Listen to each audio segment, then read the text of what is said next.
Welcome. This is Radio Pras.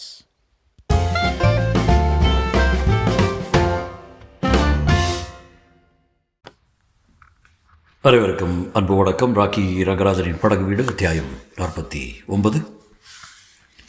எங்கே தான் போயிருப்பாள்? மூளை குழம்பி விட்டது மணிக்கு. சத்யா தன்னை ஏமாற்றி இருக்கக்கூடுமா? அப்படி நினைக்க தோன்றவில்லை. அத்தானின் உயிரை பணயமாக வைத்துள்ள பிரச்சனையில் அசட்டுத்தனமாக அவள் விளையாட மாட்டாள். பின்னே உடம்பு ஏதாவது சரியில்லையா? இருக்க முடியாது. முந்தின மாலை சந்தித்த போது நன்றாய்த்தான் இருந்தால் இந்த சில மணி நேரத்துக்குள் அவளுக்கு எதுவும் நேர்ந்திருக்க முடியாது. ஆஸ்பத்திரியில் ஏதாவது அவசர கேஸ் எதிர்பட்டு விடுவித்துக் கொள்ள வர முடியாதபடி சிக்கியிருப்பாளோ? பக்கத்தில் தெரிந்த ஒரு கடையினுள் நுழைந்து டெலிஃபோன் அடித்து செய்தான். ஆஸ்பத்திரியிலிருந்து வந்த பதில் அவனை திடுக்கிட செய்தது. சத்யாவா? அவ இங்கே வரவில்லையே நேற்றிரவு என்று ஒரு நர்ஸ் தெரிவித்தாள்.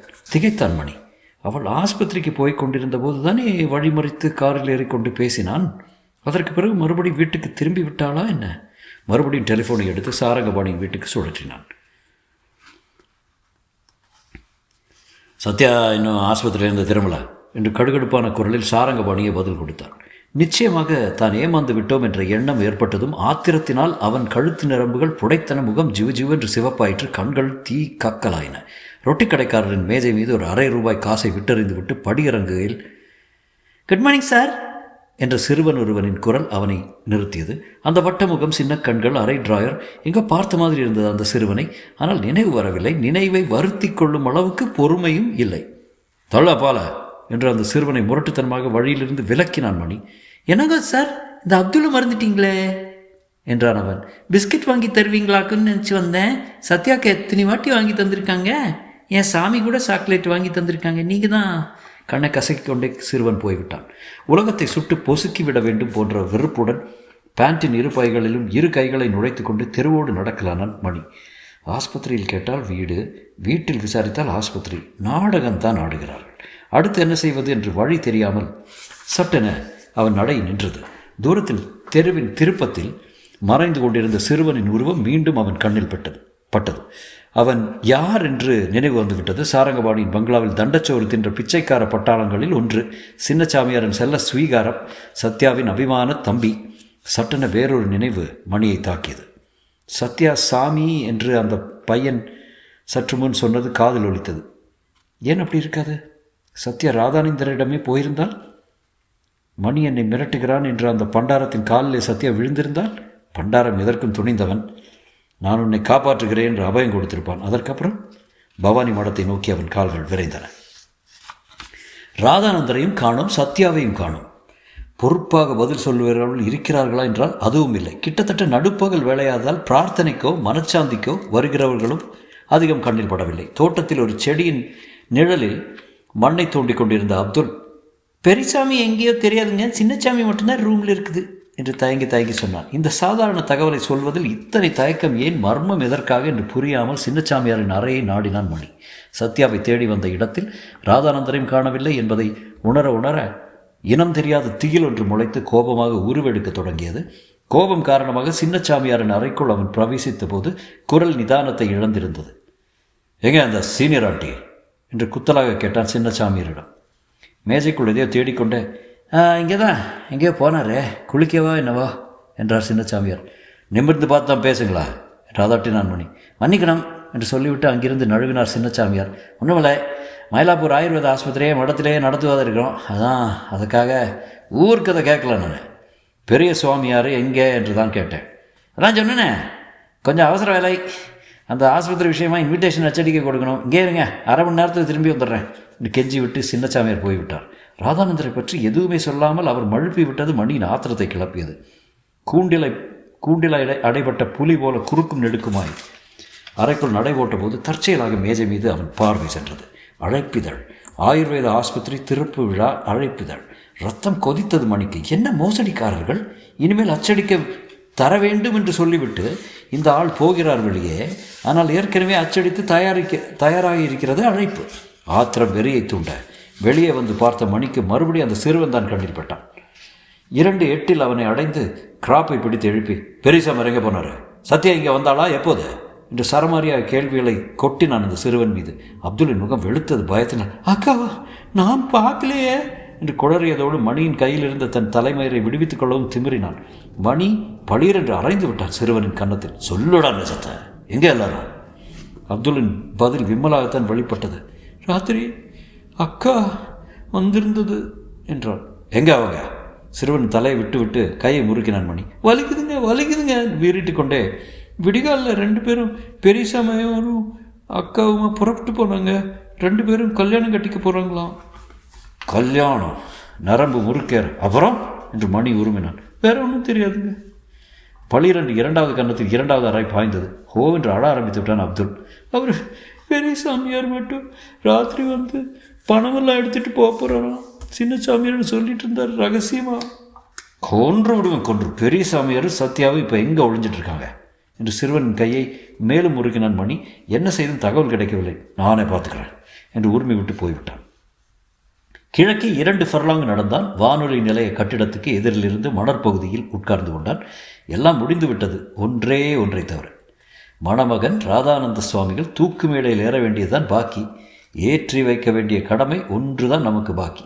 நேரே சாரங்கவாணியிடம் சென்று எல்லாவற்றையும் சொல்லிவிட்டால் தீர்ந்தது என்று சில நிமிடங்களுக்கு முன்னால் மணி நினைத்தான். ஆனால் அதனால் பயன் விளையாது. சாரங்கமணி என்னதான் கடமை தவறாத அதிகாரி என்றாலும் குடும்ப கௌரவத்தை கெடுத்துக் கொள்ளும் அளவுக்கு போக மாட்டார். அதுவும் தன் மகளுக்கு கணவனாக ஆகிவிட்ட பிற்பாடு ராதானந்த சுவாமிகளுக்கு மரண தண்டனை வாங்கி கொடுத்து மகளை விதவையாக்குவர் நினைப்பார்? ஒரு நாளும் இல்லை. பெரிய அதிகாரி, பெரிய இடங்களில் செல்வாக்கு படைத்தவர். எப்பாடுபட்டேனும் ஒரே அமுக்காக அமுக்கி ஒரு கேஸும் இல்லாமல் பண்ணிவிடுவார். வெறுப்புடன் மணலை தட்டி எழுந்து கொண்டார் மணி. இன்று ராத்திரி ராதானந்தர் வருவாராம் மடத்துக்கு. மாடையர்களா? வரமாட்டார். அவர் வருகிற வரையில் நான் காத்திருக்கவும் போவதில்லை. இந்த நிமிடத்தில் சுவாமிகள் எங்கே இருக்கிறாரோ அங்கேயே சென்று என் கையாலே அவருக்கு மரியாதை நடத்தப் போகிறேன். ஆனால் எங்கே அந்த ஆள்? எங்கே விழுந்திருக்கிறான் தன் திருட்டு கல்யாணத்தை நடத்தி கொள்ள?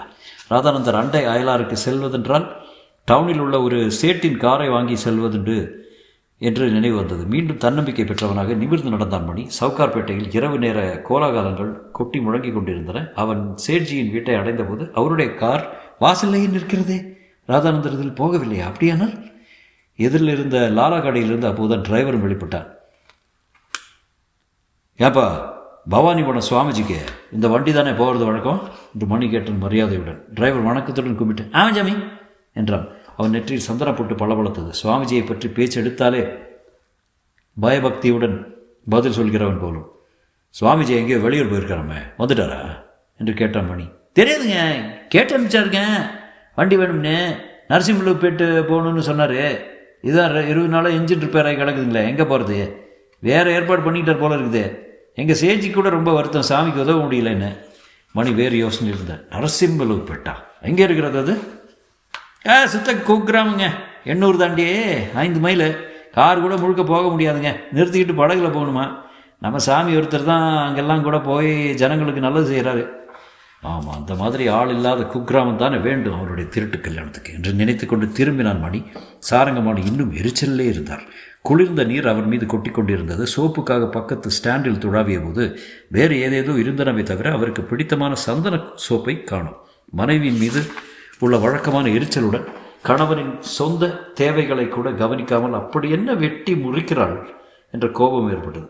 குளியரலைக்கு வெளியே டவல் புது உடைகளுடன் நின்றிருந்த வேலைக்காரனிடம் அம்மாங்கடா என்று கேட்டார். வாசல் நின்றுட்டு இருந்தாங்க என்று அவன் தெரிவித்தான். வாசல்லையா? யாரை எதிர்பார்த்து கொண்டிருக்கிறான்? காலை 8 மணி வாக்கில் வியப்பாயிருந்தது சாரங்கமணிக்கு. உடை மாற்றிக்கொண்டு அலுவலறைக்கு அவர் வந்தபோது பலகாரம் ரெடி என்று சொல்லக்கூட மீனலோசனை வரவில்லை. சமையல்காரன் தான் கூப்பிட்டான். அம்மா கேட்டரில் நிற்கிறாங்களாம்மா, நான் வர சொன்னேன்னு சொல்லு என்றார். அப்புறம் கூட அவர் 2ஆம் தரம் இட்லி போட்டு கொண்டிருந்த போது மீனலோசனை வந்தார்.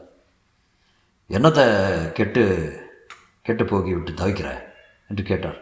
கெட்டு போக்குனேனா? எதை? ஒன்றுமில்லையே என்று குழம்பி போனாள் மீனலோசனை. பின்ன எதுக்காக காலையிலேருந்து வாசலுக்கும் உள்ளுக்குமா நட போடுற? ஒன்றுமில்லையே, சத்யா ராத்திரி டியூட்டிக்கு போனவன் இன்னும் வரக்கானமேனு பார்த்தேன். பச்சை குழந்தை திருவிழாவில் காணாமல் போன விட்டாராக்கும். என்னிடம் வேண்டுமென்றால் கம்ப்ளைண்ட் எழுதிக்கிட்டேன் சொல்லிவிட்டு எழுந்து போய்விட்டார் சாரங்கவாணி. அன்று பகல் பூரா அலுவலகத்தில் வேலை சரியாக இருந்த போதிலும் ஹைகோர்ட்டில் ஒரு கொலை கேஸுக்கு சாட்சி கூறக்கூட போய் வந்தார். நடுநடுவே மீனலோசனின் முகம் அவர் நினைவில் வட்டமிட்டு கொண்டே இருந்தது. சத்யா பல சந்தர்ப்பங்களில் சேர்ந்தாற்போல் 2 நாட்கள் கூட ஆஸ்பத்திரியில் இருந்ததுண்டு. அதற்கெல்லாம் கவலைப்பட்டிராத தாய் இன்று ஏன் காலை 8 மணிக்கு மகள் வரவில்லை என்று துடித்து கொண்டிருக்கிறாள். இரவு 7 மணி சுமாருக்கு வீட்டினுள் நுழைந்தவர் மனைவிக்கு தெரியாமலே மாடியை அடைந்தார். 2 எண்ணங்கள் அவருக்கு இருந்தன. மகளின் அறையை சோதனை போட வேண்டியது ஒன்று, கணவர் வெளியே போயிருக்கிறார் என்ற எண்ணத்தில் மீனலோசி என்ன செய்கிறார் என்பதை கண்காணிப்பது 2வது. டார்ச் விளக்கின் ஒளி சத்யாவின் மேஜை மீதும் கட்டிலின் மீதும் அலமாரி மீதும் தாவி குதித்தது. கசப்பான வேலை. சாரங்கபாணியின் உள்ளத்துக்குள் ஒரு மெல்லிய வேதனை அரித்தது. எவ்வளவோ குற்றவாளிகளின் இல்லங்களையும் கிடங்குகளையும் சோதனை போட்டுக்கொண்டு மறத்திருந்த உள்ளம் தன் சொந்த பெண்ணின் அறையை சோதனையிடவும் அவளுக்கு தெரியாமல் அவளுடைய உடைமைகளை குடையவும் நேரிட்ட இந்த சந்தர்ப்பத்தை எண்ணி நொந்தது. அதுவும் அவளுடைய வார்ட்ரோவில் பல உயர்ந்த ரக புடவைகளின் கீழே மிக பத்திரமாக வைக்கப்பட்டிருந்த அந்த துண்டு காகிதத்தை கண்டபோது கால் நெஞ்சுக்காரனான அந்த போலீஸ் அதிகாரியின் கண்ணில் கூட ஒரு பொட்டு நீர் துளித்தது. கோணல் மாடலாக வரையப்பட்ட ஒரு கழுதையின் படத்தையும் அதன் கீழே சத்யா கழுதை என்று எழுதப்பட்டிருந்த வரிகளையும் கண்டு டெல்லியிலிருந்து ராதா போன வருடம் அனுப்பியது என்று ஊகித்து கொண்டார். எத்தனை பிரியமாக உள்ளே எடுத்து வைத்திருக்கிறாள் பேதை பெண். இந்நேரம் எவ்வளவு ஆனந்தமாக உல்லாசமாக அமைந்திருக்க வேண்டும். அவள் வாழ்க்கை எப்படியெல்லாம் திசை கெட்டு திரும்பிவிட்டது. அந்த சமயத்தில் தான் தெருவில் ஒரு பளிர் என்ற வெளிச்சத்தை கண்டார். டக்கென்று அணைந்து விட்டது அந்த வெளிச்சம். திருப்பக்கம் இருட்டாயிருந்த போதிலும் காம்பவுண்ட் சுவரோரமாக ஒரு கார் நிறுத்தப்பட்டிருப்பதை சாரங்கபாணியின் காண முடிந்தது. யாரோ ஒரு ஆள் இறங்கி வந்து கூர்காவிடம் ஏதோ விசாரிப்பதை கண்டார். கூர்கா வீட்டுக்குள் நுழைந்தான். மறுபடி வாசலுக்கு திரும்பினான். அவன் பின்னாலேயே மீனலோசனி சென்றான். திக்கென்று நின்றார் சாரங்கபாணி. மீனலோசனியின் உறவுக்காரர்கள் யாரென்னு வந்திருப்பார்களோ என்று முதலில் எண்ணினார். ஆனால் அப்படி இருந்தால் நேரே உள்ளே வந்திருப்பார்களே தவிர வாசல் நின்று கொண்டு மீனலோசனை வர சொல்ல மாட்டார்களே. குழப்பத்தினுடன் இருந்த சாரங்கபாணிக்கு திடீரென்று தெளிவு பிறந்தது. மறுவினாடி தாங்க முடியாத சினம் வந்தது. வாயில் கேட் அருகில் உள்ள விளக்கின் வெளிச்சத்தில் மணியின் தலையை அவர் அடையாளம் கண்டுவிட்டதே காரணம். தொடரும்.